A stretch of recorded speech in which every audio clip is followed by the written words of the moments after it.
So hey everyone, welcome to my channel. তো তোমরা কেমন আশা করি অনেক ভালো আছো। তো আজ যাব আমি আমার পিসির রিসেপশানে। তো রিসেপশান বলতে বউ ভাত, তো আমাদের সবারই নেমন্তন্ন ছিল। আর দেখো, এরা কিন্তু আমাদের আগে রেখে চলে এসেছিলো।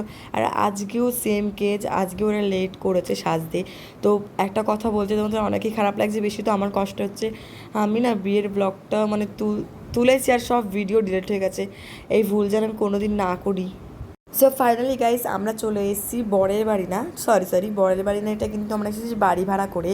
মানে এখানে রিসেপশানটা অ্যারেঞ্জ হয়েছিল।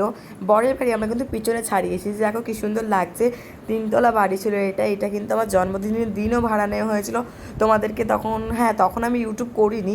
এটা আমার জন্মদিনের দিনও ভাড়া করেছিল। চারিদিকে ডিজে ছিল, আর ওই দিকে হলো বর বউ বসে, আর এই পাশ হলো বর বউর মা। এখন ফটোশ্যুট হচ্ছে, তারপরে আমরা যাবো ফটোশ্যুট করতে। আর আমার পিসিকে সত্যি বলতে খুবই সুন্দর লাগছিল। আমরা যখন গেছি, আমার পিসির মুখে এত হাসি। দেখো গাইজ, এখানে নানা রকম স্টল বসেছে, ফুচকা, কফি, আর আমি এখানে নিয়ে নিয়েছি পকোড়া। এটা চিলি চিকেনের মতন খেতে ছিল। আর এই দেখো আমার পিসি দাঁড়িয়ে গল্প করছে। আর এই দেখো এই বাদরগুলো কি ঝামেলা করছে, বিগ ফ্যান করে জিল্লাচ্ছে। আমি বলছি থাক, বলতে হবে না। আর এই ঢংটা মানে আমার বোনটা, কি বলবো। আর এই পুচকুটাকে দেখো কত কিউট দেখতে, এসে বারবার মেরে মেরে পালাচ্ছে আমাকে। আমার পিসি বলছে আর ফটো তুলিস না। আর আমরা মেনু কার্ডে চলে এসেছি খেতে। তো ওই দেখো লাবণী বিজয় মেনু কার্ড, কি সুন্দর মেনু কার্ডটা হয়েছে। আর আমি আর আমার মাও খেতে বসে গেছে। পিছন দিকে আমার বম্মা, আমার মাসি সবাই রয়েছে, বোনও রয়েছে। তো বড়ও একটু পরেই খাবে।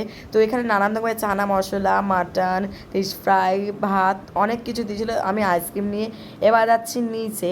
তো খাওয়া দাওয়াটা অনেকই সুন্দর হয়েছে। আর গাইজ একটা কথা বলার ছিল। তো এই ভিডিওটা এইটুকুনে দেখাচ্ছে। Thank you for watching.